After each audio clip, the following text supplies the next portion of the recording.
France Maghreb 2. Vous avez la parole, alors prenez-la chaque jour dans votre talk de fin d'après-midi, 16h-18h. C'est votre LGF, le grand forum. Oui, méfiez-vous des imitations, ici l'original, tous les jours 16h-18h. Avec, comme chaque mardi, Ossine Ras. Comment ça va, Ossine? Bonjour tout le monde, salut. Voilà, je commence par t'ouvrir ton micro, c'est mieux quand même. Ouais, merci. Voilà, alors jusqu'à 18h messieurs dames, avec bien entendu vos rendez-vous habituels, notamment tout à l'heure le Libertad. Guettez bien les propos d'Ossine, pour l'engueuler tout à l'heure en fin d'émission. Faites-vous plaisir. Ouais, si vous voulez, je suis open. Notre ami Majid Messaouden qui a fait sa première hier, il s'est fait engueuler hier. Ah ouais, j'ai pas eu. Ouais. Ah, il a parlé de l'Algérie, voilà, tu sais, à chaque fois. Ah. Ouais, voilà. Allez, c'est parti donc pour votre LGF, je vous souhaite la bienvenue avec Ossine Ras. Voici le sommaire pour aujourd'hui. Le grand forum avec Christophe Roux sur France Maghreb 2. Au programme de ce LGF, nous passerons un coup de fil à Hicham Terak qui passe ce soir sur France 2 dans l'émission Les Yeux d'Olivier, où il confie et raconte son histoire de la disparition de son père il y a maintenant 2 ans, le 7 juillet 2015. Depuis ce jour, jamais aucune nouvelle de son papa. Nous en parlerons avec lui ce soir au travers d'un ultime reportage sur cette affaire. Peut-être un mince espoir de le retrouver. Assemblée nationale, le ministre Gérard Collomb, le ministre de l'Intérieur, a lancé les discussions sur l'examen d'un projet de loi antiterroriste après l'état d'urgence. Toujours l'état d'urgence.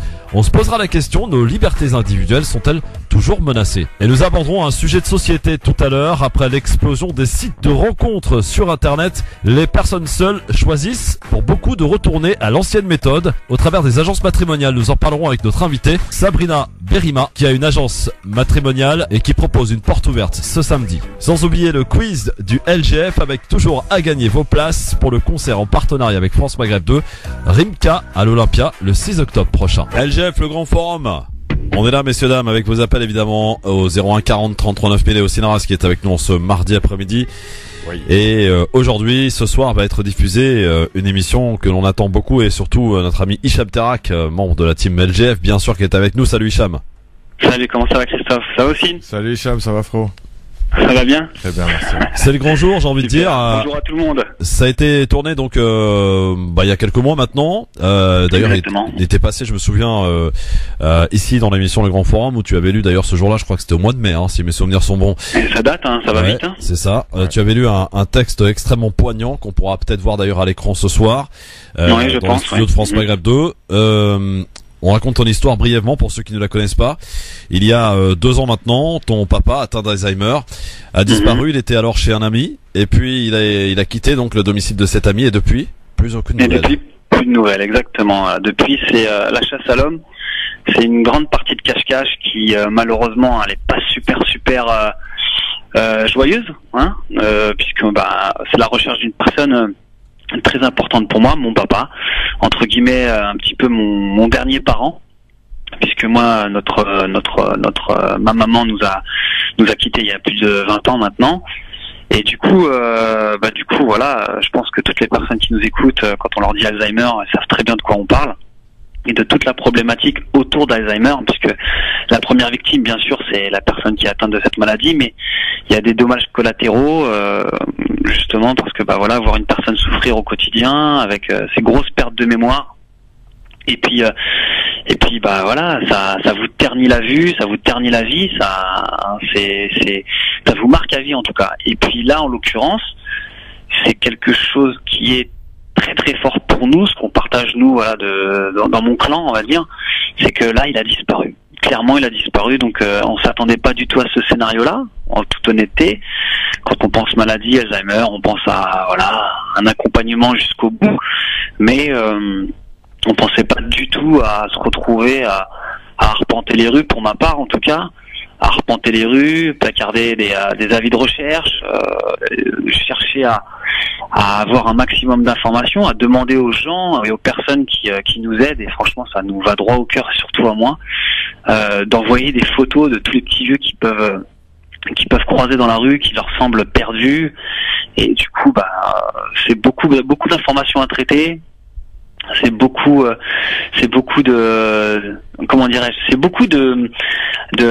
d'énergie, exactement, là c'est le terme. C'est beaucoup d'énergie donnée qu'on récupérera jamais, parce que c'est une sorte de combat pour la vie en fait. Voilà, on recherche quelqu'un, qui plus est, quand c'est votre papa, ou votre maman bien sûr, mais C'est très dur. En toute honnêteté, c'est dur et du coup, on s'accroche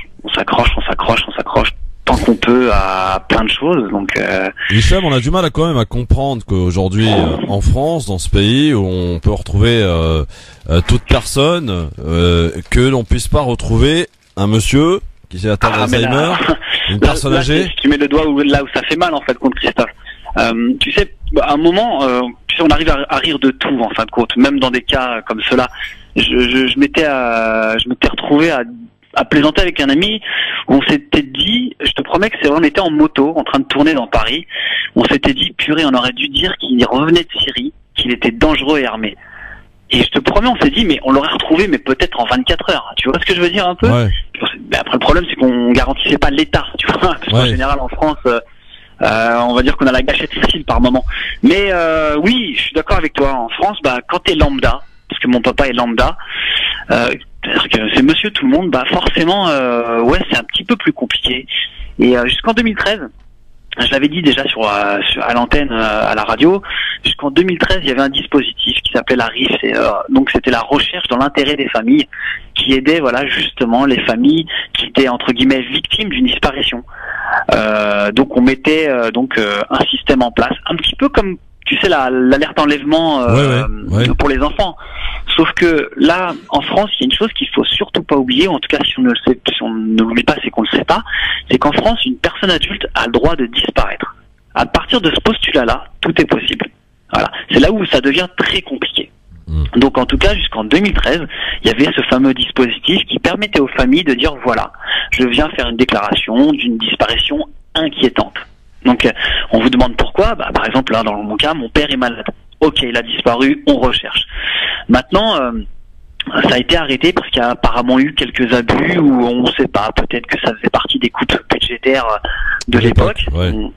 Voilà, donc je tiens à saluer notre cher ancien ministre Manuel Valls, parce que c'est lui qui a eu cette bonne idée de mettre un terme assez, je dirais, catastrophique à ce dispositif-là. Mais heureusement qu'on a des associations, dont l'ARDP IDF, qui a pris le relais, entre guillemets, avec d'autres associations qui justement aident les familles victimes, justement, dans la recherche des personnes disparues. C'est terrible d'être dans votre cas, Hicham, parce que aujourd'hui vous ne savez pas, et c'est là toute la difficulté, parce que comme tu me l'as dit déjà à plusieurs reprises, qu'il soit disparu c'est une chose, mais au moins que je puisse savoir ce qu'il est devenu, qu'il soit décédé ou non, pour que vous puissiez, la famille, faire le deuil. Aujourd'hui c'est impossible.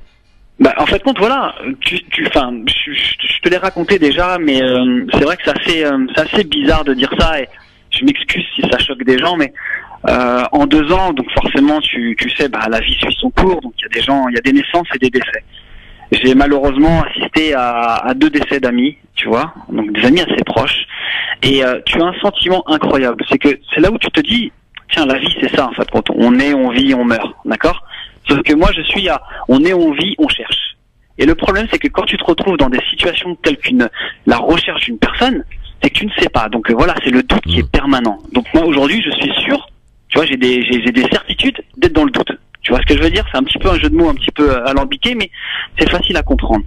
Sauf que ce que je te disais, c'est ce sentiment que j'ai eu, moi, pendant ces enterrements-là, c'est bizarre. Encore une fois, je m'excuse si ça peut paraître vraiment choquant de dire ça, mais j'étais limite envieux de la famille. Tu sais pourquoi? Parce que ces personnes-là savaient.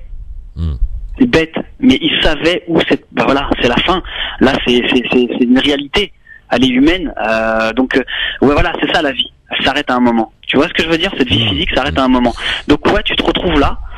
Donc, forcément, t'es ému parce que tu perds quelqu'un, mais tu te dis, mais sa famille est tranquille. Tu vois? Ok, il y a ce fameux deuil, peut-être 1 an, 2 ans, on sait pas. Mais au moins, tu sais que tu passes à autre chose et tu continues. Est-ce qu'on a la certitude, Hicham, aujourd'hui, qu'il n'a pas quitté le territoire?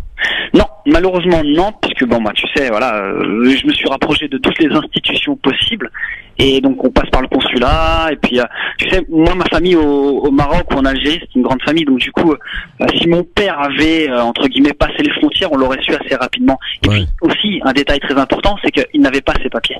tout simplement.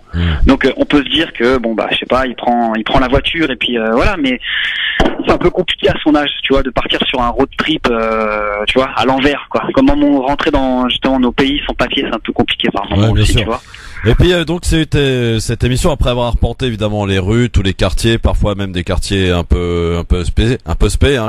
Oui, bien sûr, ouais. Bah arrive un moment, tu sais, il faut ce qu'il faut, tu sais, la fin nécessite les moyens, ou je sais plus ce qu'on dit. Bien sûr. Bah du coup, oui, je me suis retrouvé dans des drôles d'ambiance, mais vraiment très très drôles d'ambiance où bah tu affrontes quelques regards qui sont pas forcément bienveillants, et arrive un moment quand tu fais comprendre pourquoi tu es là, que bah malheureusement tu déranges ces personnes-là, bah tu sais, il y a une sorte d'entraide, il y a quelque chose qui passe, tu vois ce que je veux dire. Et tu me disais quelque chose tout à l'heure très intéressant, tu me disais les meilleures des personnes qui peuvent avoir des informations sont les SDF.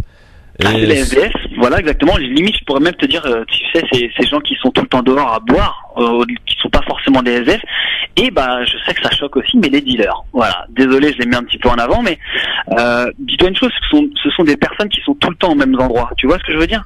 Ou ces gens, ou entre guillemets ces jeunes, comme on aime bien dire dans les médias, qui squattent à des endroits. C'est des personnes qui connaissent des quartiers. Bah, forcément, ils connaissent les habitudes des gens, qui va et vient. Tu vois. Donc du coup, bah, il a fallu être assez pertinent dans la recherche, tu vois, parce que si c'est recherché pour rechercher comme ça, tu y perds aussi comment dirais-je, la concentration, tu perds tout, tu vois, dans le sens où tu fais n'importe quoi.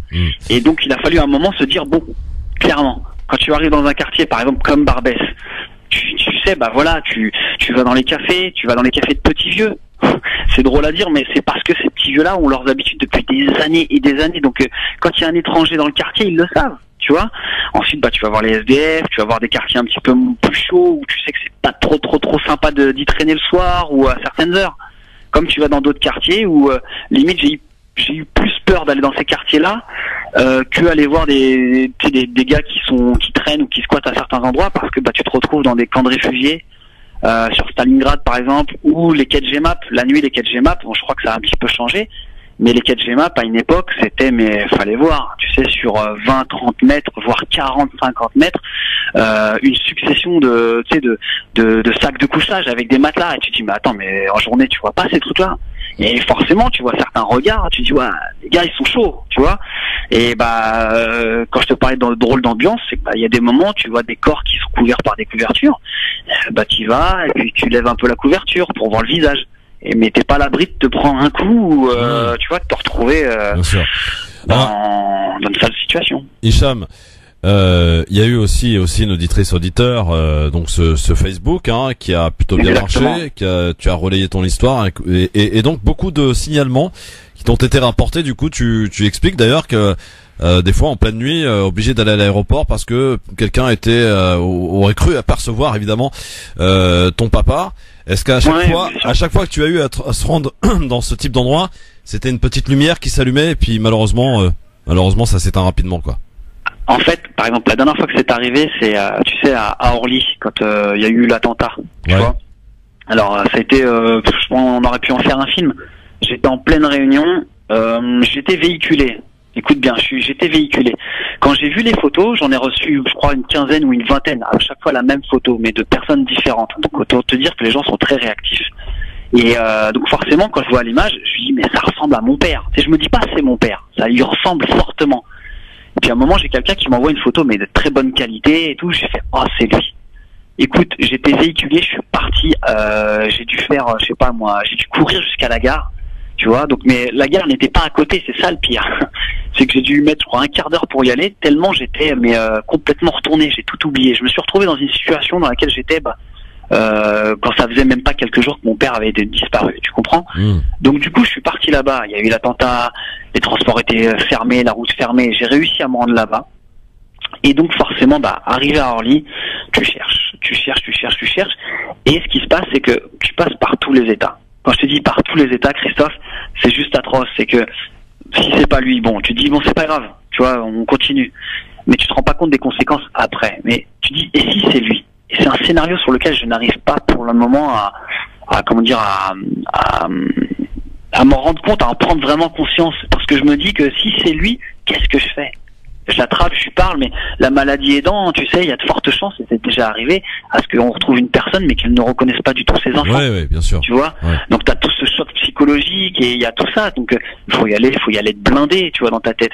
Donc j'y vais, je tourne, et puis tu sais, il y a, Orly, c'est un aéroport quand même, tu vois. Donc c'était un petit peu avant l'été, donc il y a pas mal de départs déjà. Donc il était vers les comptoirs à Air Algérie, tout ce qui était Maghreb. Et j'ai tourné, puis de là, je reconnais le manteau, le petit bonnet ou la casquette sur la tête, je sais plus. Et puis je m'approche, et à ce moment-là, il tourne la tête. Et là, je vois bien son visage, et c'est pas lui. Donc à ce moment-là, je crois que c'est un rictus qui est, de l'autodéfense.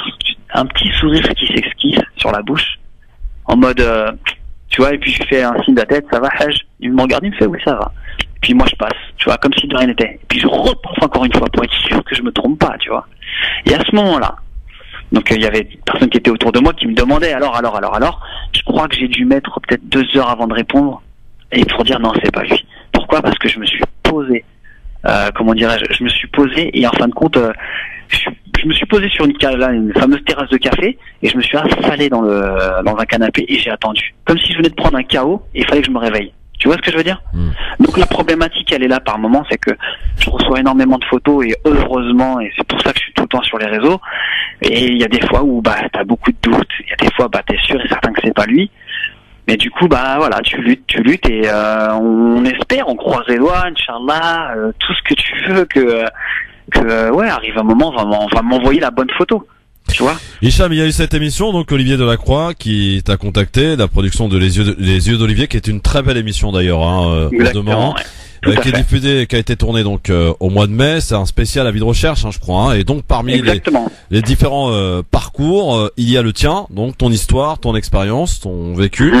Ce soir, la diffusion, c'est le grand soir. J'ai envie de dire, qu'est-ce que tu attends de cette émission? Est-ce que tu espères un petit espoir que tu puisses, à l'issue de cette diffusion de ce soir, avoir peut-être des nouvelles demain matin, après-demain matin? Alors, une chose, Christophe, l'espoir, il est toujours là. Ça, faut que tu te dises que l'espoir est toujours là. Après, bien sûr, malheureusement, on est humain. C'est comme la foi. Des fois, elle est super haute et des fois, elle est super basse. Mais on continue d'avancer. Maintenant, ce que j'attends de cette émission-là, c'est un petit peu particulier parce que je pense que j'ai beaucoup appris, j'ai beaucoup mûri par rapport à ça. Et aujourd'hui, bien sûr, c'est l'objectif premier, c'est de retrouver mon papa.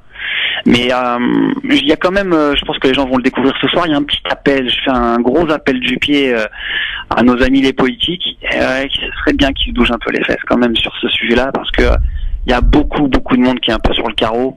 Et quand t'es dans ça, tu vois, quand t'es dans cet univers-là, qui est un univers à part, tu vois, qui est toujours dans la réalité, mais dans une réalité différente, tu t'aperçois qu'il y a beaucoup de monde et qu'il y a beaucoup de gens qui sont vraiment en détresse. Je te promets. Quand je reçois par exemple des textos ou des mails de personnes qui me disent je me suis dans la même situation que vous, on sait pas quoi faire. Est-ce que vous pouvez nous aider? Christophe, aussi, vous m'écoutez là, je sais pas quoi répondre. Qu'est-ce que tu veux que je dise à des personnes comme ça? Je suis pas policier, je suis pas juge, je suis pas avocat, je suis pas procureur, tu vois, et du coup, je leur dis, écoutez, racontez-moi, je vois ce que je peux faire. Il y a, je crois, l'année dernière, il y a une demoiselle qui s'appelle Camélia, qui m'a contacté. J'ai permis de rentrer en contact avec une grosse association, la RDP, que je citais tout à l'heure. Et en l'occurrence, elle a pu retrouver son frère, qui est handicapé. Elle a retrouvé son frère 2 semaines plus tard. Elle m'a appelé pour me dire, on l'a retrouvé. J'étais super heureux pour elle, parce que je me suis dit, finalement, ça marche. Ouais. Quand on est tous unis, il n'y a pas de problème. Dès que j'ai raccroché, je vous promets que c'est vrai, j'ai raccroché, j'ai fondu en larmes. Parce que je me suis dit, putain, c'est-à-dire que moi, pardon, je suis désolé, mais flûte, ça arrive aux autres en fait. Et moi, je suis toujours là en train de chercher. On va regarder, et puis Ossine, pourquoi pas, demain, après-demain, on puisse avoir des bonnes nouvelles, au moins de savoir. C'est ce que Hicham veut, sa famille veut, c'est ce que nous voulons tous, parce qu'on soutient évidemment notre frérot. Et on espère en tout cas que cette émission ce soir va aboutir à quelque chose, et on incite vraiment tout le monde à la regarder. Soyez très nombreux, il faut qu'elle batte des records d'audience ce soir grâce à vous, auditeurs, auditrices de France Maghreb 2. Je sais qu'il y en a partout. France 2, ça commence à quelle heure? 23h? 23h15 il me semble. 23h15, vous allez veiller un peu, mais ça vaut vraiment le coup. ne serait-ce que par solidarité avec Hicham et avec sa famille. Il y a surtout aussi tous ceux qui sont entre guillemets ceux qui sont un peu oubliés parce qu'il y a beaucoup de monde malheureusement et qui n'ont pas forcément accès aux médias. Tu vois, c'est assez compliqué. Tu sais que c'est une démarche assez particulière d'aller raconter son histoire, de se mettre devant des caméras ou tu vois. Donc moi je pense aussi à ces gens-là et de tout cœur avec eux et on espère que voilà, par exemple, j'espère que ce petit témoignage va permettre de mettre en lumière vraiment une grosse problématique en France.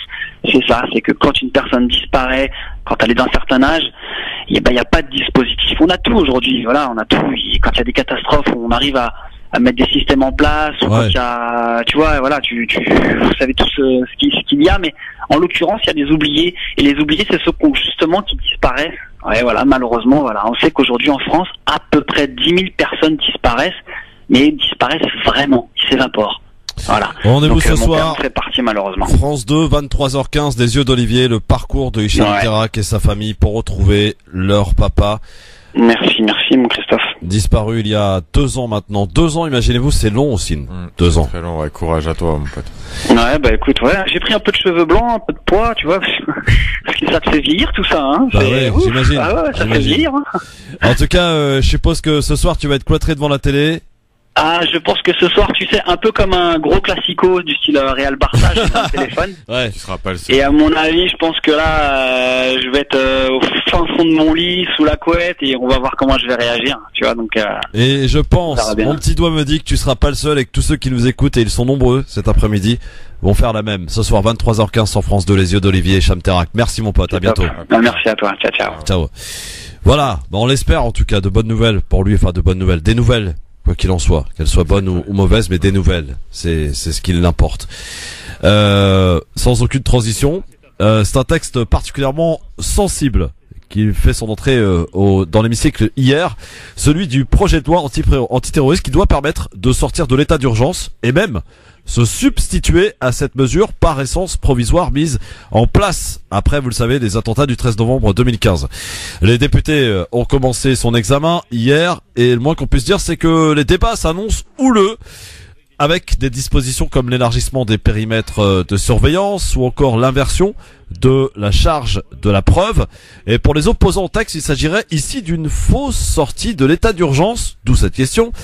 Et en revanche, d'une transposition des mesures d'exception dans le droit commun. Voilà 2 ans que les défenseurs des droits sont vent debout déjà contre l'état d'urgence en France. Les mêmes sont aujourd'hui donc réunis contre ce nouveau projet de loi dans la salle de la Commission nationale consultative des droits de l'homme. Des avocats, des magistrats, des représentants d'associations, des chercheurs, tous persuadés que le nouveau texte présenté par le gouvernement est une pollution du droit commun. Maître Raphaël Kampf, écoutez ce qu'il nous dit. C'est très intéressant. La loi des suspects, parce que c'est une loi qui permet à l'administration de prendre des mesures de contrainte à l'égard des citoyens, des mesures de contrainte uniquement sur la base de notes des services de renseignement qui ne sont étayées par aucun élément objectif, sérieux et précis.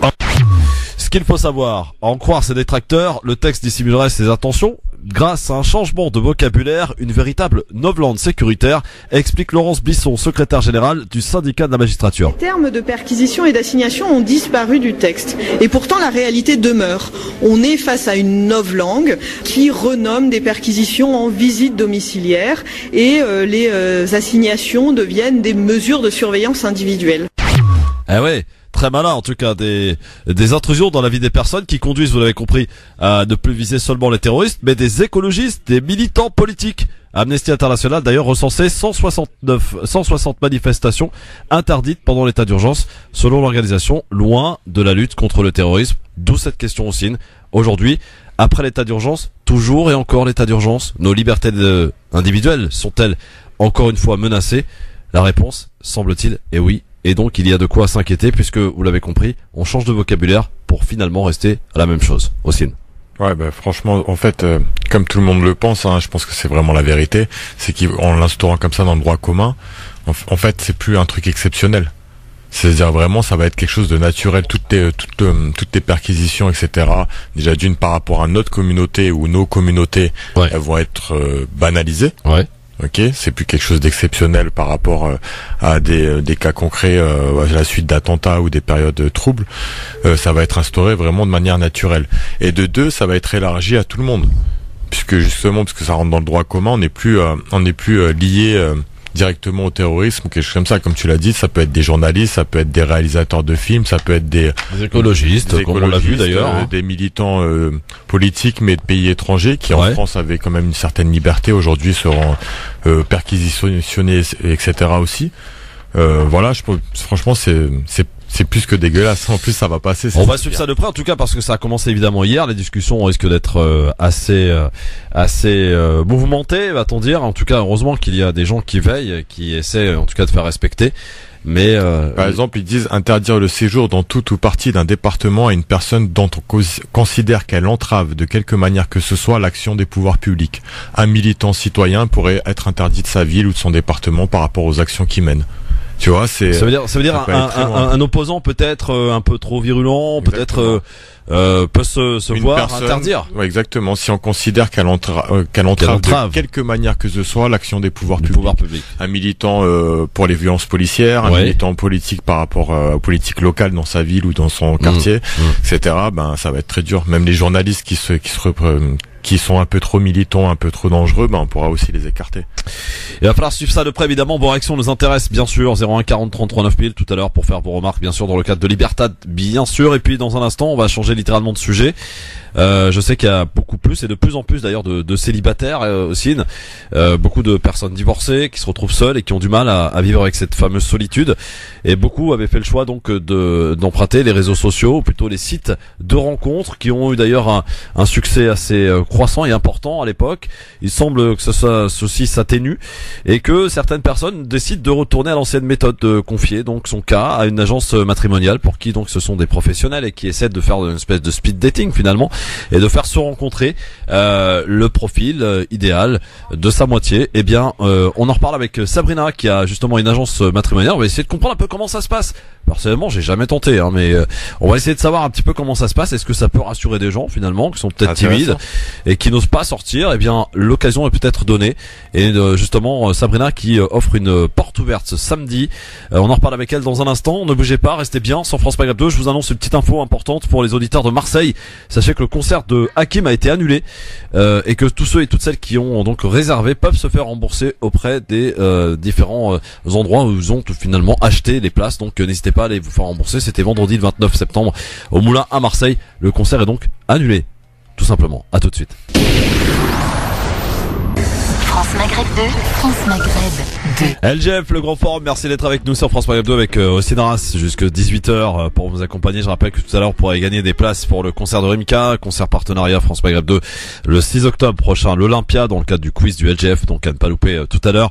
Je rappelle aussi à tous les auditeurs de Marseille que le concert d'Hakim a été annulé et donc à ce titre, tous ceux et toutes celles qui avaient pris leur place doivent se rapprocher de l'endroit où ils l'ont acheté pour se faire rembourser tout simplement. Et tout à l'heure, je me suis un peu planté dans mon émission, mais personne m'a rectifié. C'est Dans les yeux d'Olivier. L'émission diffusée ce soir avec Hicham Terak, que nous avons eu il y a quelques instants au téléphone, qui nous racontait son histoire sur son papa disparu il y a 2 ans et qui n'a jamais été retrouvé, atteint d'Alzheimer. En tout cas, son parcours va être donné ce soir dans cette émission Dans les yeux d'Olivier, présentée par Olivier Delacroix. Excellente émission sur France 2. On vous recommande bien sûr de la regarder et d'écouter, en espérant que cette émission apporte de bonnes nouvelles, plutôt des nouvelles, quoi qu'il en soit, à Hicham et toute sa famille ce soir. Nous sommes avec Sabrina Berima. Bonjour Sabrina. Bonjour. Bienvenue, comment ça va Sabrina? Ça va très bien et vous? Bah écoutez, installez-vous tranquillement, voilà, dans cette émission Le Grand Forum aussi. Oui, voilà, je te présente Sabrina Berima qui a une agence matrimoniale. Alors pourquoi raconte-nous un petit peu d'abord en premier temps pourquoi tu as ouvert une agence matrimoniale, Sabrina? Alors c'est un long parcours. Moi je suis informaticienne à la base, donc rien à voir avec les métiers liés à l'amour, à la psychologie par exemple, etc., la vie de famille. Mais au bout de 10 ans de carrière, j'ai eu envie en fait de me rendre utile. Donc je suis pas médecin, j'ai pas de vocation à sauver des vies, donc je me suis dit tiens, qu'est-ce que je pourrais faire pour ma communauté tout simplement, et toujours dans l'idée de rester active et de faire des choses. Et puis je voyais qu'autour de moi, voilà, dès qu'on arrive à la trentaine et qu'on dépasse un peu les bords de la fac, non, on n'est pas foutu, mais on rencontre moins de monde. Mais non, pas du tout. Mais on rencontre beaucoup moins de monde en fait. On n'a plus voilà les amis qui vont nous présenter facilement des personnes. Ouais. Et donc tout simplement, je me suis dit qu'il y a des gens très bien justement et qui sont pas du tout foutus à 30 ans et qui souhaiteraient se marier tout simplement et qui ne se rencontrent pas. Ouais. Alors du coup, t'as eu cette idée, donc t'aurais pu créer un site internet puisque t'es féru d'informatique. Exactement, mais non. L'internet, en tout cas l'informatique reste un outil pour moi pour gérer le nombre de personnes que j'ai à l'agence. Mais je voulais justement pas de virtuel. J'avais beaucoup d'amis autour de moi déçus des sites de rencontres. Voilà, donc j'y ai fait un petit tour aussi. J'ai vu que c'était voilà un peu tout et n'importe quoi. En tout cas, il peut y avoir des gens bien, mais il faut beaucoup de chatter pour pouvoir tomber sur quelqu'un qui nous correspond et rien ne vaut le réel en fait. Alors il y a eu quand même cette explosion quand même des sites de rencontres, beaucoup de gens, c'est vrai, à domicile se retrouvent seuls et parfois, pour être très clair et très sincère, aussi une histoire d'un soir, hein, voilà, pour faire simple. Ouais. Ça existe, ça marche, voilà. Il y a des sites internet qui font d'ailleurs leur sugar là-dessus, et puis d'autres, on va pas les citer, mais il y en a quelques-uns, des très connus en tout cas, qui offrent la possibilité de rencontrer sa moitié. Effectivement, ça demande du temps, des profils. Parfois, il y a beaucoup de gens aussi qui s'inventent des vies pour se faire remarquer. Et quoi qu'il en soit, il y a eu des drames aussi au travers des sites de rencontres. Puis il y a aussi des belles choses, c'est-à-dire que des belles histoires qui ont démarré et qui durent encore jusqu'à ce jour. Et beaucoup de gens, finalement, peut-être après avoir testé ce type de possibilité pour rencontrer sa moitié, décident de revenir un petit peu à l'ancienne méthode, les agences matrimoniales qui ont eu et qui ont donc de nouveau la cote. Qui ont le vent en poupe, exactement. Donc oui, effectivement, l'idée c'est d'un retour au réel, et également quand on s'inscrit dans une agence, eh bien c'est l'agence qui fait le travail pour nous en fait. Donc l'idée c'est ça, c'est de permettre un filtre, un check. Moi je regarde pas mal d'éléments avant d'inscrire les personnes, notamment certains documents qui vont me prouver l'identité, le nombre d'enfants à charge, etc. Est-ce qu'il y a eu divorce ou pas, enfin tous ces éléments qu'on n'ose pas trop demander quand on rencontre quelqu'un dans un site de rencontre, ou en tout cas on va pas lui demander sa pièce d'identité et son justificatif de domicile au premier rendez-vous. Ouais. Voilà, donc moi je le fais. Très bien.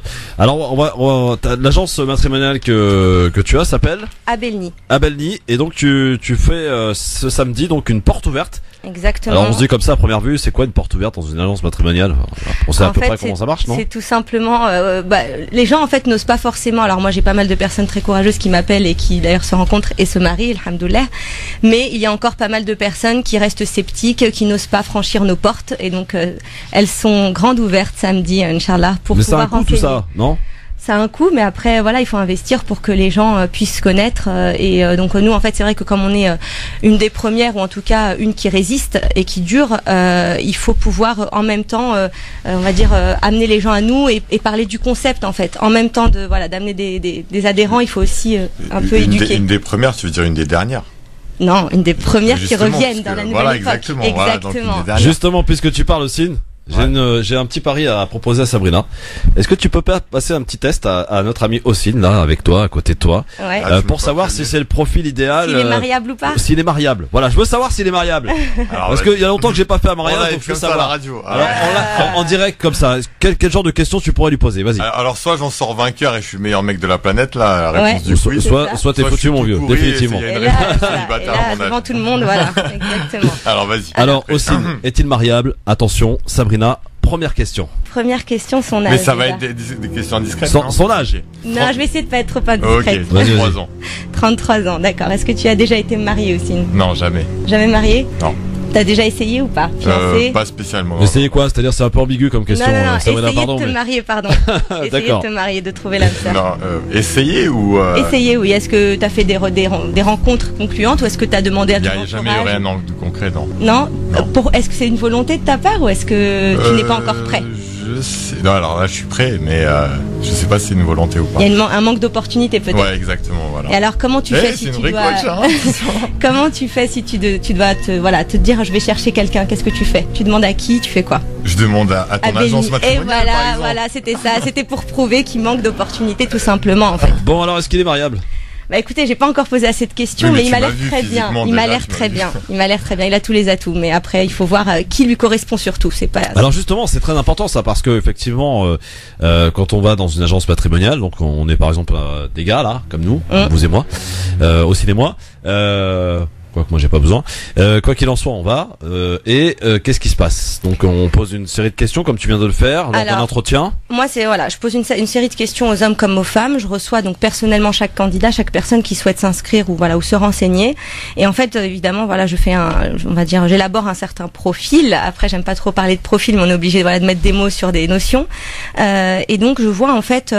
Il y a le feeling que j'ai avec la personne en direct, donc ça me permet de faire les entremetteuses, on va dire après, parce qu'il y a une part d'humain évidemment, mais il y a aussi pas mal d'éléments qui vont m'être donnés, donc le mode de vie, l'idée que la personne se fait de la vie de famille, de la vie de couple, la façon dont il vit sa religion ou pas d'ailleurs, voilà, donc tous ces éléments-là me permettent de voir avec quel type de profil je peux faire correspondre. Est-ce que vous rentrez parfois dans les sujets un peu compliqués? Je parle de la sexualité par exemple. Alors non, on rentre pas dans ce détail-là. Après, on s'intéresse à la personne, savoir si elle a déjà une vie effectivement maritale ou pas avant. Ouais. Après, il y a des gens qui spontanément nous disent qu'il n'y a pas forcément eu de mariage, mais une vie voilà, en couple avant. Des fois, ça nous assez est avoué. frivole, Voilà, assez frivole. Mais après, voilà, tout dépend de ce que cherche la personne.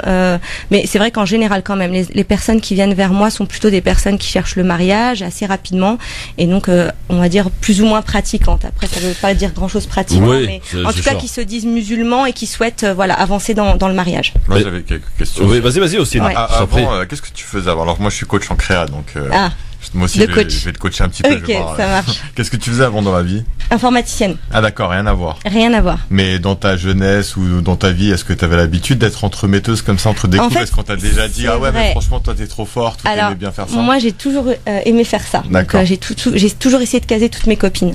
Après voilà, certaines voilà, ça a marché pour certaines et c'est ce qui m'a donné envie effectivement de me lancer.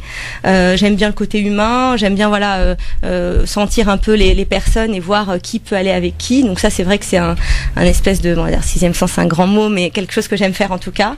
Et après en ajoutant à ça un peu de raison et de travail, ça fonctionne en tout cas. Les gens se marient. Qu'est-ce qui t'est dit, c'est quoi qui t'a fait dire que c'est possible, que ça va fonctionner, je vais créer une agence? Franchement, le nombre de célibataires, j'ai déjà un célibataire à côté de moi qui recherche activement, mais si vous... 01 40 33 voilà. 2000. J'ai le numéro, si vous avez en fait... Non, de la radio. S'il y a une jeune femme qui t'écoute. Voilà, on a tous dans son entourage des cousines, des cousins, des frères, des sœurs qui sont très bien. On dit mais comment ça se fait que t'es encore célibataire? C'est vraiment le mal de ce siècle et on n'a plus les moyens comme avant. C'est vrai qu'il y avait les familles qui pouvaient nous présenter des personnes, etc. Plus personne ne joue ce rôle-là et donc les gens sont livrés à eux-mêmes en fait. D'où ma question. Justement, aujourd'hui, la plupart des gens, que ce soit des hommes ou des femmes, ils ont peur de jouer ce rôle justement d'entremetteur ou d'entremetteuse. Ils se disent ouais parce que ça va revenir dans ma gueule à la fin. C'est ça. Tu m'as présenté un tel, ceci, cela. Mais moi j'ai même eu dernièrement, il y a eu un imam qui est venu pour s'inscrire. Je dis je comprends pas, t'as des milliers, des centaines en tout cas de fidèles en face de toi.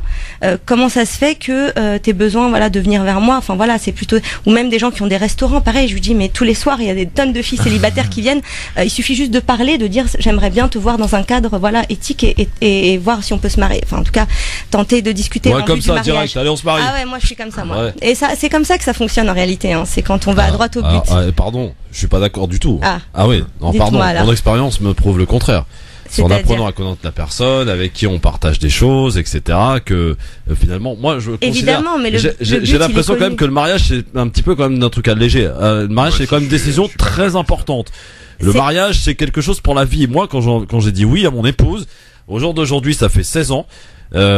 J'espère que ça sera jusqu'à la fin de ma vie parce que c'est une lourde décision que j'ai eu à prendre, elle aussi, et aujourd'hui on est heureux, alhamdoulilah. Mais moi j'en suis pas à dire que au premier rendez-vous va falloir parler, va falloir dire oui. Par contre, dès le début, on sait pourquoi on se voit en fait.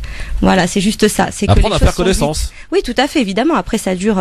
Chaque personne sait combien de temps il a besoin pour pouvoir s'engager ou pas. Moi, je regrette vraiment l'ancienne époque où c'était facile dans la rue, on rencontrait des gens, discuter n'importe où, c'était simple, c'était facile. Aujourd'hui, tu peux plus faire ça.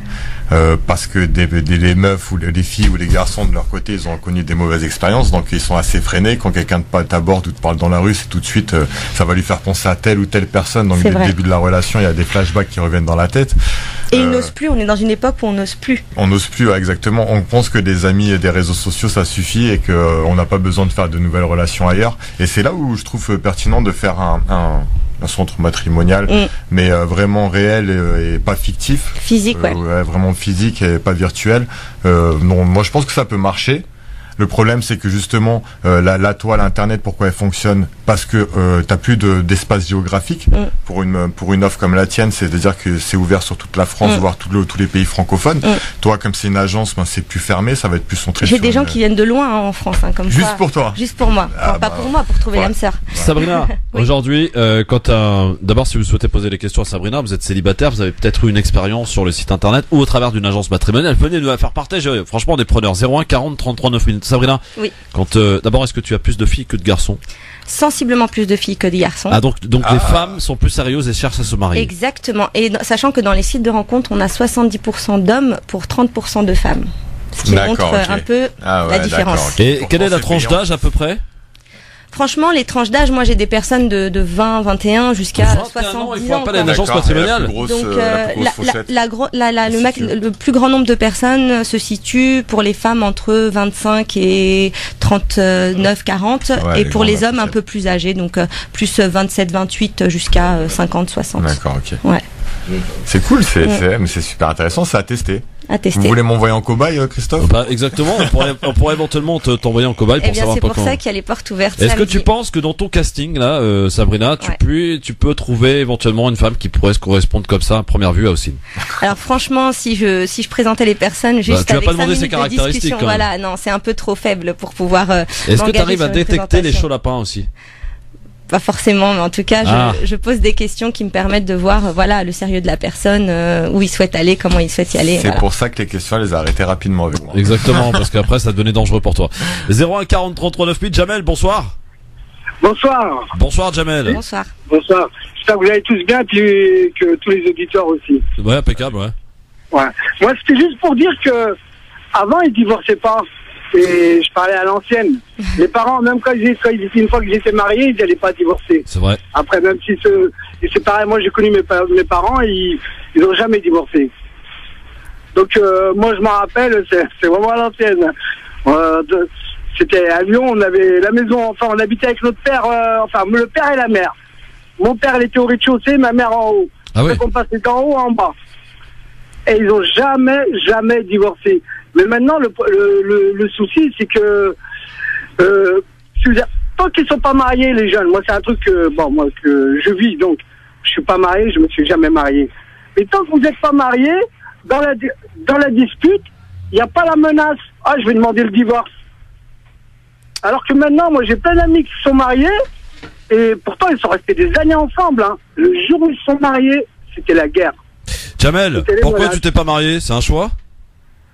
Franchement, c'est pas que j'aime pas les femmes, c'est franchement, je trouve que c'est bien. Et dans les disputes, il y a pas le mot je vais demander le divorce. Donc en fait toi tu vis ce qu'on appelle du concubinage, quoi. Mais ça fait des années, ça se passe bien, je m'entends super bien avec ma femme. C'est marrant, tu dis ta femme. On va régulariser, c'est avant que je décède pour qu'elle puisse toucher mon héritage et puis ma retraite. C'est tout, on a déjà discuté. Hein. Bon, merci Jamel en tout cas pour ton avis, pour ton expérience bien sûr. Sabrina qui est avec nous, donc qui a fait une porte ouverte ce samedi.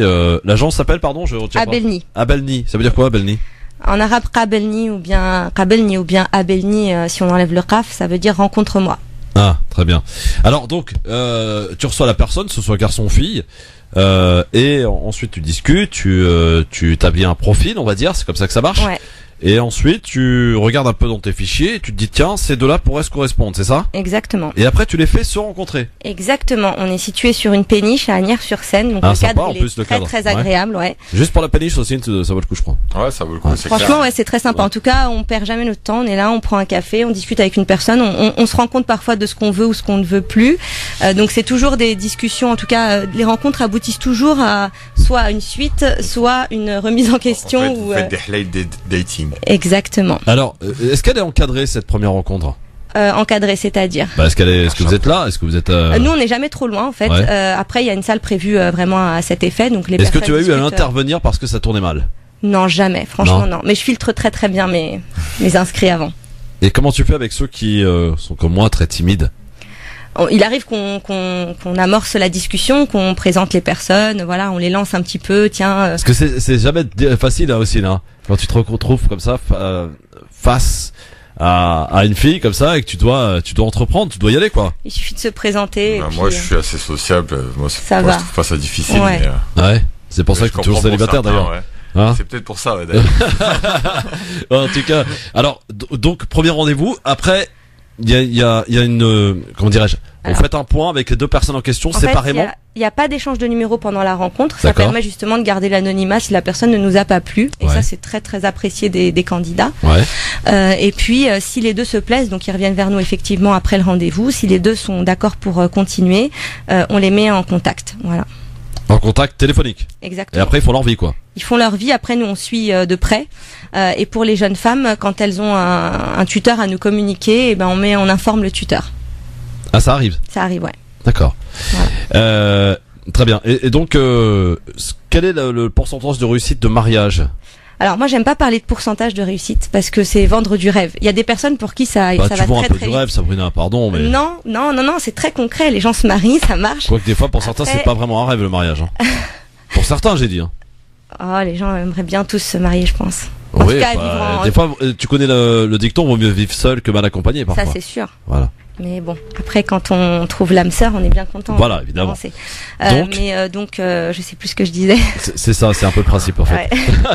Donc ouais, non mais Par rapport au tuteur. au tuteur ouais. Ouais, non, et puis juste, donc effectivement, non, les gens apprennent à se connaître après et avancent en vue du mariage, évidemment, si c'est. Ouais, tu me disais Ah que oui, t'aimais pas pourcentage de réussite, pourcentage voilà. de réussite, voilà. En fait, ouais, je préfère. En fait, il y a des personnes qui viennent et ça me paraît super simple et je me dis mais tiens, comment ça se fait vraiment? Ils sont jeunes, il y a rien de spécial, il n'y a pas eu forcément de vie avant, etc. Comment ça se fait qu'il est encore célibataire ou qu'elle est encore célibataire? Et pourtant, ça met beaucoup de temps. Ils rencontrent plusieurs personnes avant que ça marche et d'autres personnes pour qui ça me paraît peut-être plus compliqué entre guillemets dans le sens où ça va être par exemple une femme qui va avoir 2 enfants, etc. Je me dis il y a peut-être un peu moins d'opportunités, etc. Et finalement, elle se marie assez rapidement. Donc en fait, il n'y a pas de règles et je veux pas vendre du rêve et leur dire que ça fonctionne à tous les coups. Ça, c'est pas entre mes mains, c'est entre les mains d'Allah. Moi, je fais mon maximum et puis après, je donne pas de statistiques là-dessus. Je peux te poser la question qui fâche, ça coûte combien si je souhaite me marier? Enfin, moi Alors, on s'est fait, mais aussi s'il souhaite se marier, il doit débourser combien? Il y a plusieurs forfaits en fait, vraiment. Ah. Il y a plusieurs forfaits en fonction Non, mais de. sans le traiteur. Hein. Il y a plusieurs forfaits. Non, je vais pas jusqu'au wedding planner, mais il y a plusieurs forfaits. Ça démarre à 199 € avec une rencontre, et puis après la rencontre coûte 49 €. Donc ça, c'est le Ah ouais, forfait quand même. d'inscription. Alors ça, c'est le forfait basique qui n'est pas du tout, enfin qui est plutôt accessible. Après, je vous rappelle qu'on est dans des locaux assez chics et qu'il y a des personnes qui travaillent pour vous, donc forcément. Est-ce qu'on paye le coca le jour du premier soir ou pas? Non, vous payez rien du Ah, tout. ça Vous venez va. prendre un D'accord. café, tout est géré par nous. Voilà. Très bien. Après, il y a d'autres tarifs un peu plus élevés en fonction du type d'accompagnement souhaité et du coaching choisi D'accord. Donc 199 € et après 49 € pour le premier rendez-vous. pour chaque rencontre. Pour chaque rencontre. Mm. Et ça peut monter loin, ça. Après, Surtout ça si peut on est aller quelqu'un vite de aussi, difficile. faut être optimiste. Ouais. Très bien. Et donc aujourd'hui, vous avez un fichier de combien de personnes là actuellement? Pareil, ça c'est secret, top secret. Non, mais à peu près. Non, je On est donne quoi? pas Une d'infos. centaine, 200, 3000? Je donne pas d'infos là-dessus. Vraiment. Ils commencent à préparer leur com, chaque étape, tu vois, petit à petit. Non, Rester, ouais, c'est rester encore, avec leur secret. c'est encore secret. Après moi, pour ma part. Ça fait 4 ans qu'on existe en tout cas. Et Ah donc, déjà. ouais. Ah ok quand même. Ouais. Ouais, Et alors pourquoi avoir choisi de faire une porte ouverte? Tout simplement, comme je vous l'ai dit, il y a encore quelques sceptiques qui me contactent timidement sur les réseaux sociaux, etc., et qui finalement, voilà, n'osent pas venir nous rencontrer. Et là, je me rends compte qu'avec les portes ouvertes, on a énormément de demandes et de personnes qui me disent, tiens, c'est l'occasion, sans m'inscrire, de venir juste vous voir, de parler, et puis de voir le lieu, de nous rencontrer en vrai, de voir qu'il y a des vraies personnes derrière. Je pense que les gens ils vont venir à la porte ouverte pour espérer rencontrer quelqu'un et ne pas payer au final, puisqu'ils auront plus besoin d'eux. Ah ouais, Alors, ça s'appelle c'est une méthode, hein, ouais, c'est une méthode, ouais. Après, moi, c'est vrai que je préconise, on peut rencontrer des personnes, voilà, qui nous plaisent, mais c'est vrai que, imaginez 5 filles qui sont à un cocktail, vous voyez une qui va vous plaire physiquement, vous allez aller vers elle, et pourtant, elle va pas du tout vous correspondre sous tout un tas de choses. C'est vrai. Et après, vous allez perdre, justement, les deux ou les 3 autres. Tu vas perdre tes 49 €, mon pote, voilà. Non, mais voilà. Donc, du coup, c'est là tout notre travail, c'est de vous mettre en face que des personnes qui peuvent vous correspondre, et après, il n'y a plus qu'à voir s'il y a le feeling et physiquement ça passe. Et quand il y a mariage, évidemment, t'es invité. Ah oui. Du coup, ma question, combien de mariages en 4 ans? Ah non, je donne pas de chiffres là-dessus. C'est du rêve, tout ça. Après, moi, pour ma part, comme j'ai dit, je pense qu'il y a vraiment une demande. Ah, ça, si c'est sûr. depuis 4 ans vous existez, on dit souvent qu'une entreprise qui a dépassé 3 ans, c'est que c'est sur la bonne voie. Je pense qu'il y a vraiment une demande. L'offre, elle semble concrète, etc. Pour parler de mon cas, c'est vrai que je suis célibataire et j'ai la trentaine. Moi, j'aurais personnellement, c'est ça le profil m'a jamais idéal, frappé toi. l'esprit. Pour expliquer mon cas, ça m'a jamais frappé l'esprit de me tourner vers une agence comme ça là. Et je pense pas que je le ferai un jour. Dans ma vision à moi, on n'a pas besoin. Dans 2 ans, vous viendrez. Ça peut paraître. Sabrina, c'est très intéressant ce qu'il dit. C'est hyper intéressant. Ça peut paraître has-been pour certains, non? Je présente vraiment les différents profils qui sont dans le célibat peut-être, etc. Ouais. Moi, je me tourne pas non plus vers des sites ou même des réseaux sociaux pour contacter des gens. Moi, je suis vraiment j'aime bien les relations directes, que ce soit amicales ou relations amoureuses. Quelque chose qui se passe spontanément. Avec du feeling, etc. Et quand on se trompe, c'est pas grave, c'est quand même une expérience, c'est passé. On peut pas regretter ce qu'on a fait. Après, je comprends tout à fait qu'il y a une offre par rapport aux agences matrimoniales et j'y crois vraiment. Oui, si ça permet en tout cas à ceux qui n'osent pas. Je pense qu'il faut développer tout ça. Il y a aussi des choses qui sont intéressantes pour tout le monde, comme justement des speed dating que je trouve qu'on n'a pas assez développé en France. Il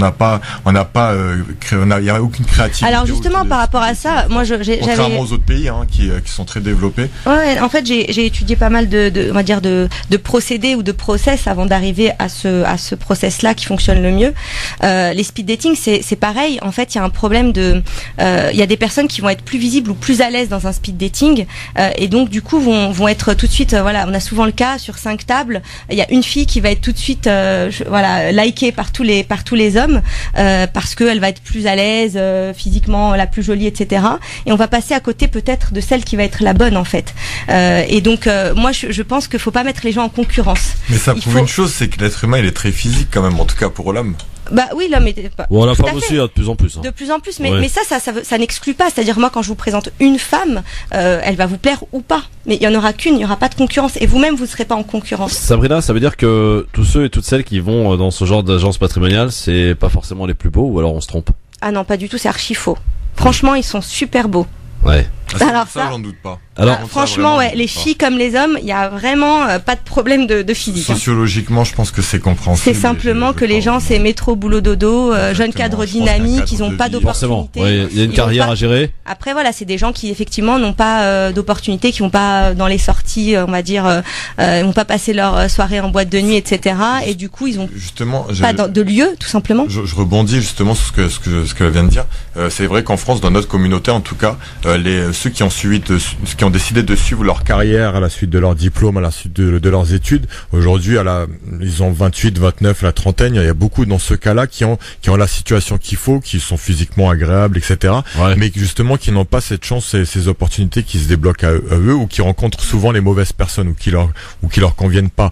Et c'est là où je trouve que ça peut être intéressant. Après, peut-être que le cadre religieux très étroit, ça peut freiner des personnes. Voilà. Par exemple, quand on dit que oui, il y a une rencontre, il y a ceci, c'est payant, je trouve que nous, en tout cas, notre communauté qui a grandi à mon âge en France, on est plus sur pour une rencontre, mais après, il faut laisser les choses se faire et les gens tout seuls.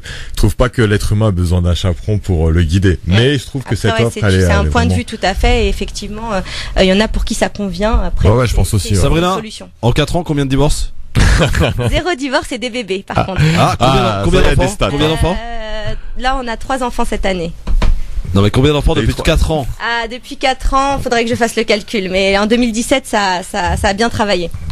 3 enfants en 2017. Ouais. Ça veut dire que ça nous donne un mariage. Ah bah non, les Ou gens deux, se marient. maximum. Alors il faut un petit peu de temps avant de faire les enfants en général. Et Je sais pas, après, chacun fait ce qu'il veut, hein, chacun Voilà. se démerde. Hein. Exactement. Bon, Sabrina est avec nous en tout cas, reste avec nous. Dans un instant, le zapping, le coup de cœur évidemment de Osinras, le quiz du LGF pour gagner vos places pour aller voir Rimka. Peut-être qu'en allant voir Rimka, vous pourrez rencontrer votre moitié, je sais pas, on sait jamais.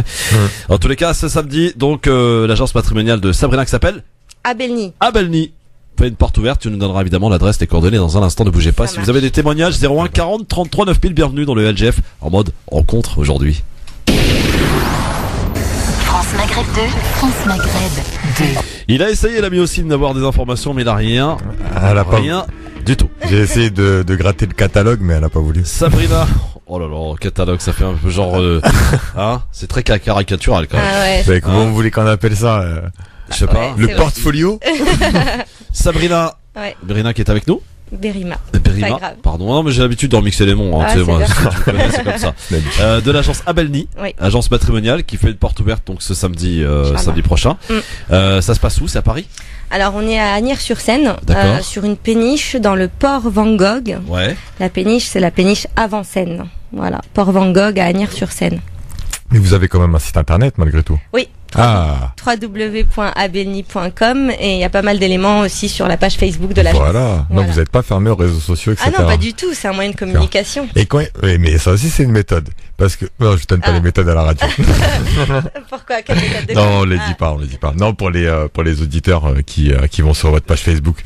Et donc par rapport, on sait que par rapport aux réseaux sociaux et à votre site internet, ça apporte beaucoup quand même de prospects. Par rapport à votre... Évidemment, moi j'ai une bonne partie de personnes qui se renseignent d'abord sur les réseaux sociaux et j'ai aussi énormément de personnes qui me contactent directement sur le site tout simplement parce que ils ont cherché sur Google agence matrimoniale musulmane et que je suis la première à sortir. Quelle est la différence de critères de demande par rapport aux hommes et aux femmes? Est-ce que les hommes recherchent plutôt quoi? Les femmes recherchent plutôt quoi? Alors tout à l'heure notre ami Hakim Ocine. Oh, pardon. Sofiane. Ah, excuse-moi, moi. Parler de physique, effectivement, les hommes sont assez, on va dire, axés sur. En tout cas, ça c'est une des choses qui revient souvent dans la discussion. Attention, je veux vraiment plutôt ce type de femme-là, où je suis plutôt attirée par ce physique-là. Après, évidemment, qu'il y a tout le reste. Hein. Moi, je pensais avant d'ouvrir l'agence que les hommes étaient bien plus axés sur le physique que ça, et je me suis rendu compte que parfois la fille lui plaît totalement physiquement, mais vraiment il y a un détail sur son mode de vie ou un détail sur sa conception de la famille qui convient pas, et je les ai trouvés assez rationnels, les hommes. Donc j'étais étonnée. Alors les femmes cherchent vraiment quelqu'un de très responsable, c'est le mot qui revient le plus souvent, qui va avoir les épaules d'assumer un bonhomme, quoi. Un bonhomme, voilà. Ouais. Est-ce que tu as eu quand même parfois des demandes un peu farfelues? Ah ouais, j'en ai plein. Alors ça c'est oui, on s'amuse parfois.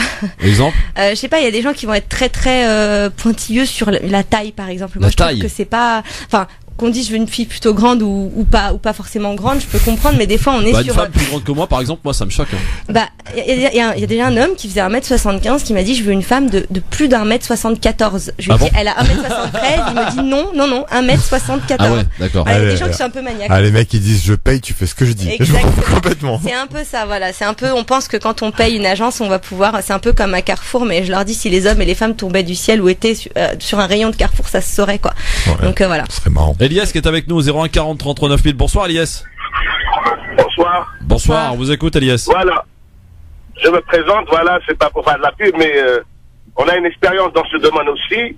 On a créé un site zawazmi.com et ça marche très bien. Bah super, bravo pour vous. Hein.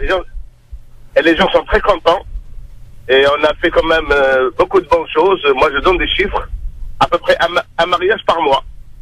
Ah, bah lui donne des chiffres et Sabrina a décidé de pas donner ses chiffres, chacun sa méthode. Voilà. C'est super, il en faut beaucoup, faut qu'on se multiplie. C'est bien, ouais. Oui, c'est bien, voilà. Bon bah écoutez, merci pour la petite pub gratuite. Merci Elias. Bon courage. Bon courage. Bon courage à vous. Ah, fallait oser, hein. Mais bon, ils osent tout. Hein. C'est bien. Non, mais c'est bien. Enfin, pour moi, il faut qu'on se multiplie, qu'on entreprenne. Exactement, c'est vrai. Non, en plus, c'est pas les mêmes méthodes. Et comme justement, comme je l'ai dit tout à l'heure, le fait que ce soit des agences matrimoniales locales, puisque c'est quelque chose de réel, au contraire, faut que ça se développe et que vous soyez soit en collaboration, soit dans un relais direct ou indirect. Mais je pense qu'il y a quelque chose à construire. Est-ce que vous organisez des soirées de temps en temps un peu particulières? Non, nous justement, on est sur une péniche, mais on fait pas les soirées péniche. D'accord. C'est pas notre truc. Non, parce qu'on avait essayé de se faire inviter, gratter un petit dîner ou quoi. Ok, c'est avec Ocine, non Non, mais vous pouvez venir samedi, ce sera en journée, ce sera aussi très sympa. D'accord, oui. J'ai piscine. Donc, on va passer maintenant. Alors, les coordonnées peut-être de l'agence à Belle-Nive, donc tu vas les redonner pour ceux qui s'intéressent. Non, mais très sérieusement, si vraiment vous êtes célibataire, vous êtes à la recherche de votre moitié, vous avez pas le temps, vous avez pas peut-être les opportunités, tout simplement pour rencontrer la personne idéale et que vous souhaitez effectivement entreprendre ce projet de mariage. Réfléchissez bien avant de le faire. Eh bien, vous pouvez vous rapprocher auprès de professionnels, qui sont là pour vous orienter, vous aider par rapport à ce que vous recherchez. Ce sera plus facile, évidemment, que d'aller se prendre des vents. Donc, là, on sait que tout le monde est dans le même cadre, tout le monde est là pour rechercher sa moitié. Ça se passe comme ça dans cette agence matrimoniale à Belle-Nive et donc aux portes ouvertes ce samedi. Les coordonnées, donc on répète. Alors je redonne en fait le lieu. Donc on est situé à Asnières-sur-Seine, au port Van Gogh, péniche avant Seine. Très bien, c'est sur une belle péniche en plus. Après, donc le cadre est là. Et qu'est-ce qui va se passer samedi donc voilà pour ceux qui n'étaient peut-être pas là tout à l'heure. On fait 2 créneaux, un créneau le matin pour les femmes, 10h-13h. Ouais. Et un créneau 14h-17h pour les hommes. Ah d'accord. Il y aura des personnes, c'est séparé, c'est séparé tout à fait. Il y aura les personnes mariées que vous verrez en chair et en os, certains vont venir donc pour répondre à vos questions, vous aider, vous guider, et pas mal d'adhérents qui vont venir également pour vous renseigner. Donc on fait ça en mode un peu par la preuve, c'est-à-dire que les gens viennent pour effectivement donner leur expérience et puis encourager ceux qui sont encore un peu sceptiques ou timorés à s'inscrire. Voilà. Est-ce qu'on se rapproche du chiffre donné par Elias, un mariage par mois? On a pas mal de mariages. Après, je continuerai. Je ne donnerai pas de chiffre. Vous ne m'aurez pas. Même sous la torture. Même sous la torture. 01 40 33 9000. N'hésitez pas en tout cas. Si vous avez une expérience ou si vous souhaitez peut-être en savoir un peu davantage, rendez-vous ce samedi. Donc créneau le matin pour les femmes, 10h 13h, et l'après-midi 14h 17h pour les hommes. Pour les hommes. Voilà. Exactement. Donc n'hésitez pas. Bon, tu restes avec nous, Sabrina? Avec plaisir. Parce que là, on va passer au zapping avant de passer au coup de cœur, avant de passer au quiz du LGF et avant de passer à ce qui n'existe nulle part en radio, ça s'appelle Libertad. Et les auditeurs nous appellent et je les prends comme ça sans filtrage, sans filet. Ils peuvent nous dire ce qu'ils veulent. Voilà. Alors, réponse tout à l'heure. On va commencer ce zapping. Ocine, Sabrina, avec ce tweet de Philippe Croizon, vous avez peut-être entendu parler. Tétraplégique qui a lancé sur Twitter ce week-end cette fait demander par un contrôleur sa carte d'invalidité. Du coup, bien les insultes se sont enchaînées et c'est pourquoi il est revenu un peu sur cette affaire avec un certain regret au micro de cet avou hier. Écoutez. Il faut expliquer que c'est qu'on ne vous sommet pas déjà de montrer votre carte d'invalidité et s'il avait besoin, le contrôleur de cette carte, c'était pour vérifier que vous aviez bien droit à un tarif pour l'accompagnant. Votre accompagnant, c'est-à-dire votre mère. Exactement, qui était ma mère. Il faisait son boulot, le contrôleur. Il faisait son job, exactement, il faisait son job, mais il l'a fait un peu, on va dire, d'une façon un peu robot. Robot, je pense qu'il était fatigué de sa journée ou j'en sais rien. Donc il l'a fait un peu robotisé de dire, allez, papier, machin, prof. Je sais pas, quelqu'un qui est tétraplégique ou quelqu'un qui a pas de bras, pas de jambes, il a forcément besoin de quelqu'un pour voyager. Donc ça me paraît tellement évident que... Voilà, c'est pour ça que j'ai fait ce petit tweet rigolo. Après, c'est que ça a provoqué un déluge de messages et d'insultes. C'est là où j'ai ce regret. C'est toutes ces insultes, ce bashing SNCF, même contre ce contrôleur. Heureusement qu'on connaît pas le nom de ce contrôleur et ainsi de suite. Tant mieux pour lui. Parce que, mais bon, le bashing contre la SNCF, il y a tellement de gens qui sont dans la colère, et ils ont besoin de Twitter pour se lâcher, se faire du bien, et le moindre truc, ah putain, c'est bon, on en a un là, on y va. Donc non, c'est un peu trop loin, ouais. C'est vrai que ça a pris des proportions absolument incroyables cette affaire. Ce monsieur donc, qui a tweeté un petit peu son expérience et alors là ça s'est déversé en insultes contre la SNCF et contre ce contrôleur qui heureusement pour lui reste anonyme. Quoi qu'il en soit, voilà, ça a interpellé cette affaire. Mais c'est tout à fait normal, il y a deux choses qui jouent. Déjà d'une, le cas de la personne qui touche tout être humain en France, justement le fait que ce soit lui, à lui qu'on parle, à Philippe Croizon. De deux, il y a toute cette haine qu'on a déjà eue depuis tout petit. On a toujours eu une affaire avec la SNCF, les contrôleurs ou un truc comme ça. Et donc je pense que ce moment-là pour les tweetos, ça a été le moment vraiment, comme il dit Philippe Croizon, voilà, c'est mon heure, je vais me lâcher sur la SNCF, je vais déverser toute ma haine, que ce soit les retards de train, etc. T'en profites à travers son histoire pour faire ça, quoi. Philippe Croizon d'ailleurs que je kifferais avoir à Bibliothèse. Ah bah écoute, n'hésite pas à l'inviter s'il nous écoute. Voilà. Autre aussi affaire de la jupe de Nolan Leroy, invité de Thierry Ardisson et Laurent Baffy qui a glissé sa main à plusieurs reprises sous la jupe de Nolan Leroy. Du coup, ça provoque la colère chez Rokhaya Diallo, c'est ce qu'elle a fait savoir hier dans TPMP. que j'ai eu l'occasion de croiser, pour qui j'ai plutôt de la sympathie. Mais samedi, donc dans Salut les Terriens, il s'est engagé dans une espèce de jeu avec Nolwenn Lerat qui était sur le plateau. Qu'il connaît très bien. Qu'il connaît très bien, qu'elle l'a répété plusieurs fois, où en fait il s'amusait à glisser sa main sous sa jupe. Et en fait, moi, ce qui me gêne, c'est que je comprends. Alors, elle a répété plusieurs fois, elle était gênée, elle a dit on est amis, c'est pour ça que je l'autorise à faire ça. Mais moi, je trouve que ce genre de jeu devrait être réservé à leur intimité amicale. Parce que là, on est à la télévision. Mais oui, qu'est-ce que ça montre? Ça montre en fait un homme qui donne le sentiment que le corps des femmes est disponible, que ça peut faire l'objet de blagues. C'est pas drôle. Et moi, je trouve. Et en plus, quand on regarde l'image, je trouve qu'il y a un décalage entre ce que dit Nolwenn Leroy, qui dit c'est un ami, c'est très drôle, etc., et son langage corporel qui est complètement recroquevillé. Alors, je trouve qu'il y a un vrai décalage. Alors tiens, Sabrina, c'est marrant cette histoire. Est-ce que tu es d'accord avec Rocaille Diallo? Ah ouais, je suis tout à fait d'accord, évidemment. C'est bizarre, hein, dire je suis un ami, ça t'autorise pas quand même à mettre les mains sous les jupes quand même. Carrément pas, non. Hein Ouais, tes amies féminines aussi, c'est pas comme ça, non? Non, mais dans ces cas-là, franchement, faut faire un. Bafi, on le connaît. C'est pas nouveau, c'est depuis les années 80, fin 80, début 90 qu'il fait des trucs comme ça. Je pense qu'il faudrait donner un coup de gueule sur toute la programmation de la télé. Parce que quand on voit les téléréalités, etc., c'est des amis, c'est des personnes qui se connaissent à peine et qui ont l'air de s'éclater. Après, ce qui est reproduit dans les quartiers, dans les lycées, etc., dans les collèges, je veux dire, c'est bien ça. Bafi, peu de jeunes le connaît au jour d'aujourd'hui. Les familles, ils ont cessé de regarder Ardisson depuis un petit moment déjà. Il n'a plus le buzz d'avant. Par contre, ce qui a le buzz, c'est les téléréalités qui sont, voilà, maintenant qu'elle a la chance d'être dans TPMP, qu'elle en profite pour dénoncer. Voilà, je regarde pas cette émission, donc je sais pas si elle le fait. Ouais. Autant pour moi si elle le fait, mais moi je suis plus concentré sur la télévision dans sa globalité, pas la scène de Bafi qui a déjà fait pire que ça. En tout cas, le CSA s'est saisi de cette affaire et Ardisson a réagi avec colère en disant je ne reconnais plus cette institution et je fais ce que je veux. Voilà. Non, on fait pas ce qu'on veut, monsieur Ardisson. Je suis désolé. En tout cas, garder la maîtrise de l'antenne. Je pense aussi qu'on va remarquer. Je pense aussi que Ardisson n'aura rien. C'est vraiment un des parrains de la télévision française. Faut le savoir. Ouais. Moi, je pense pas qu'il y aura quelque chose de grave ou un truc comme ça. Peut-être un petit communiqué. Ça se passe pas comme ça, en tout cas, dans votre agence, Sabrina, j'espère. Hein. On met pas les mains sous les jupes des filles. Jamais. Pas, jamais. Jamais. Bon, très bien. C'en est tout pour le zapping. En même temps, c'était suffisant, je crois. Court et concis. Voilà. Et il vaut mieux que ça soit court parfois. On va passer maintenant au coup de cœur de Osidras. 2 minutes. Osin. Ok, cool. Tout de suite. Quoi? Oui, allez. Ok, alors jingle. C'est parti. Ouais. France Maghreb 2. Le coup de cœur. Alors tu souhaitais nous raconter, nous faire part. Alors, je vais vous parler d'un truc déjà, c'est que dans l'association qu'on a créée avec mon ami Toutéinan, Bibliothèse, où on organise des événements littéraires à peu près une fois tous les 1 mois et demi, on avait organisé au mois de juin un concours qu'on a lancé sur les réseaux sociaux qui s'appelle Diversité. Alors le chiffre 10, vers de poésie, et cité, c'est-à-dire qu'on devait citer en divers un poème sur nos origines. Et donc depuis une semaine, on a annoncé les gagnants et aujourd'hui j'ai l'honneur de lire leurs poèmes à l'antenne. 3. Si vous me le permettez. Bien sûr. Il y en a 3. Alors à la 3e place, c'était Fetia félicitations à elle, qui a écrit un super poème.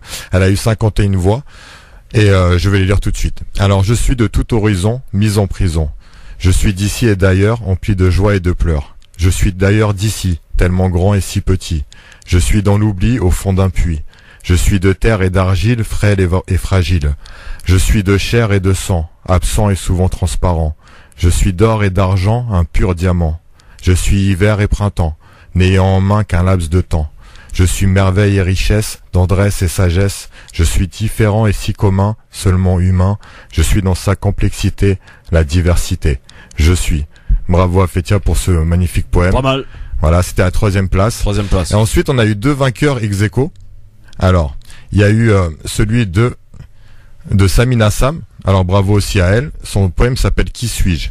Descendant d'Adam, père de tous les hommes, celui à qui on a reproché d'avoir croqué la pomme, je suis né de la diversité, du respect et de la tolérance. Je ne suis pas que cette femme au teint mat née en France. Pourquoi vouloir nous définir qu'à travers notre apparence ou notre lieu de naissance, notre force réside dans notre différence.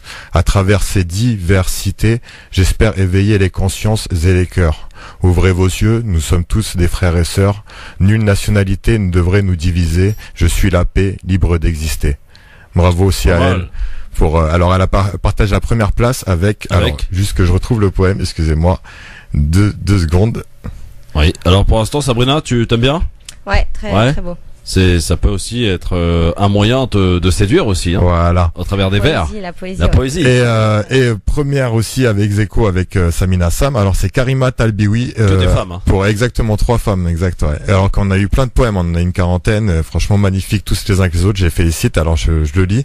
Alors je suis né d'une argile arrosée d'une pluie fine. Mes parents sont l'arbre de mes origines. J'ai appris à aimer au rythme des battements de ma poitrine. Ma plus belle mélodie est une parole divine.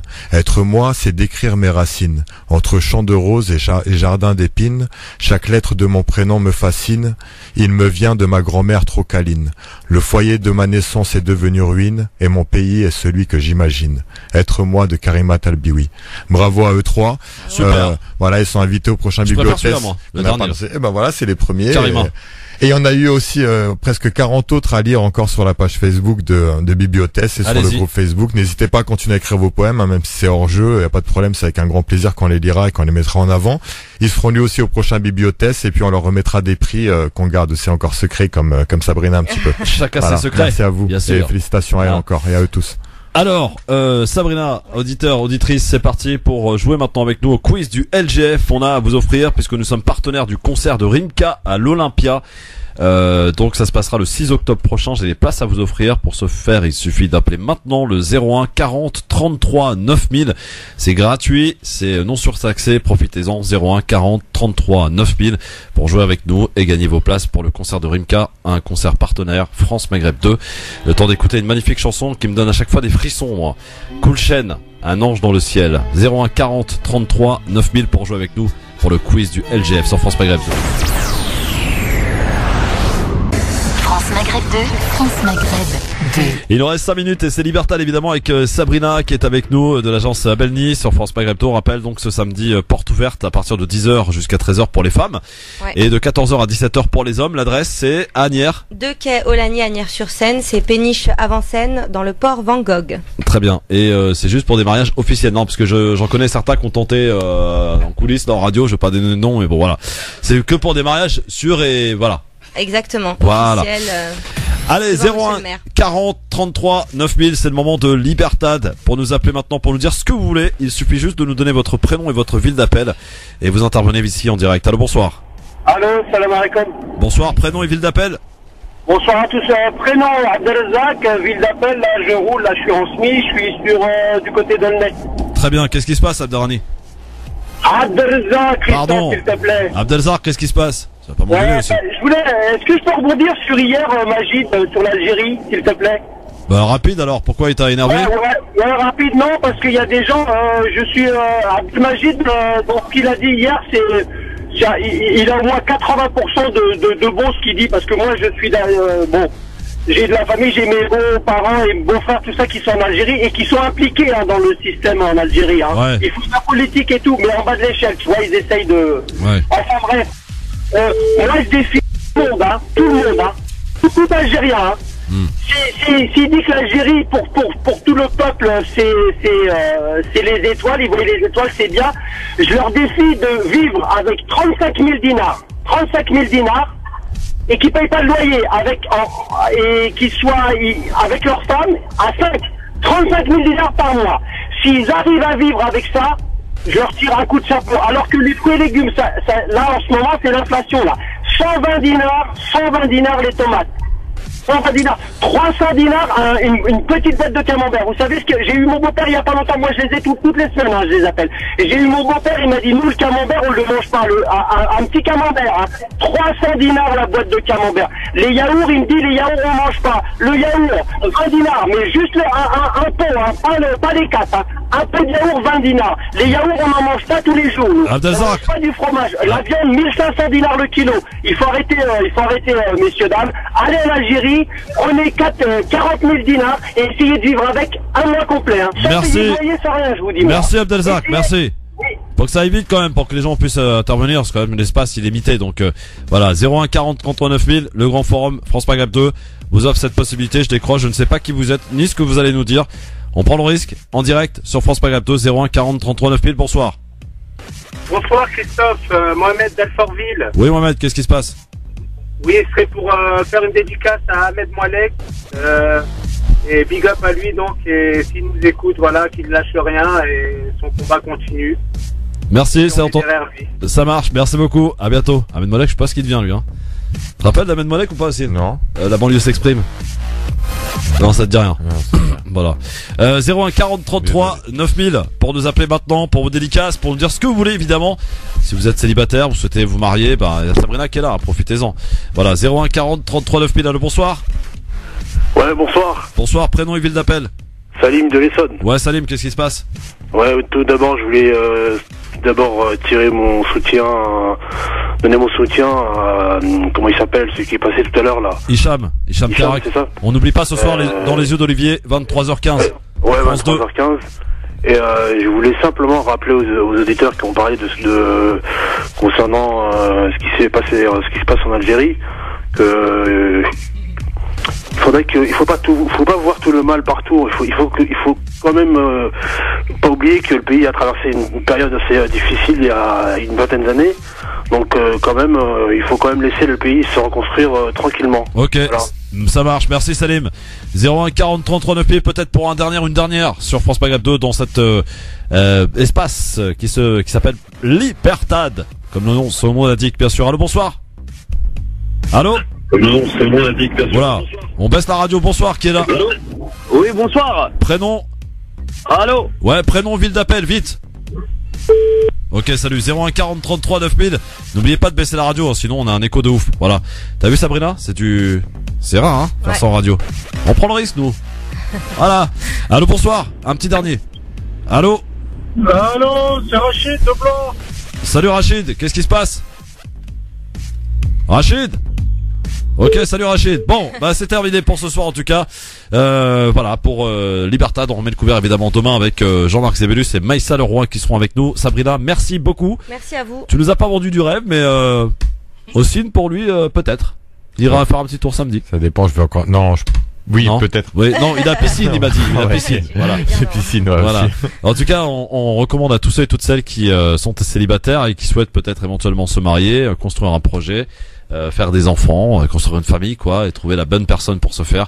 Bien, vous pouvez les aider au travers de votre agence matrimoniale à Belle-Nice et ce samedi à Asnières sur une belle péniche. Donc le décor est planté pour trouver, je l'espère, la personne idéale. Bien sûr, Sabrina et toute son équipe vous expliqueront comment ça marche. Merci beaucoup Sabrina. Merci à vous. Merci à très vite, ça s'est bien passé? Nickel. Tu reviendras? Ouais, je reviendrai avec plaisir. Bon, à très vite Sabrina. Aussi, merci. Ouais, j'espère qu'elle reviendra pas seule. Merci, au revoir. Comment ça, pas seule? Avec son catalogue. Avec son catalogue. Ah non, le catalogue, non. Mais pour vous présenter. Non, attends. Cela dit, Sabrina, c'est pas une mauvaise idée qui donne Ossine. La prochaine fois, je veux que tu viennes avec un couple marié. Exact, que ça, ouais. qu'on puisse nous raconter. Ah, ça, ce serait super. Voilà, tu vois, on veut du concret, nous. Ça marche, avec plaisir. Merci Sabrina et bon courage. Et en fait, j'ai oublié de te poser une question. Ouais, dis-moi. Est-ce que tu es toi-même mariée? Oui. Ah d'accord. Alhamdoulilah. Marié, 2 enfants. Alhamdoulilah. Merci beaucoup. Bonne soirée. Dans un instant, la nuit immédiate qui débarque pour la bonne humeur jusqu'à 20h pour l'heure. Marine Garel pour l'actualité. Bonsoir. Bonsoir à tous. Le chef de l'État Emmanuel Macron dévoile ses propositions pour l'Union européenne dans l'emblématique amphithéâtre de l'Université de la Sorbonne à Paris. La défense est l'une des 6 clés dévoilées par Emmanuel Macron pour refonder l'Europe. Ce qui manque le plus à cette Europe de la défense est une structure stratégique commune, a affirmé le président de la République, qui propose de créer une force commune d'intervention européenne pour 2020. Le vice-président du Front National, Louis Alliot, a été convoqué ce matin au pôle financier du tribunal de grande instance de Paris dans le cadre de l'enquête sur les assistants parlementaires européens du parti. Louis Alliot a été convoqué en vue de sa mise en examen dans l'affaire des assistants parlementaires européens du Front National qui auraient travaillé pour le parti en France. Marine Le Pen a déjà été mise en examen pour abus de confiance dans ce dossier. Le Parlement européen estime à près de 5 millions d'euros le préjudice potentiel qu'il a subi. Des chauffeurs routiers ont mis en place des barrages filtrants et tenté de bloquer des dépôts pétroliers aujourd'hui, au 2e jour d'un mouvement reconductible contre la réforme du Code du travail.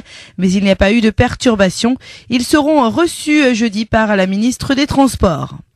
Face à la colère de très nombreux patients, le gouvernement l'avait promis, l'ancienne formule du Levothyrox, un médicament pour les malades de la thyroïde, sera remise sur le marché.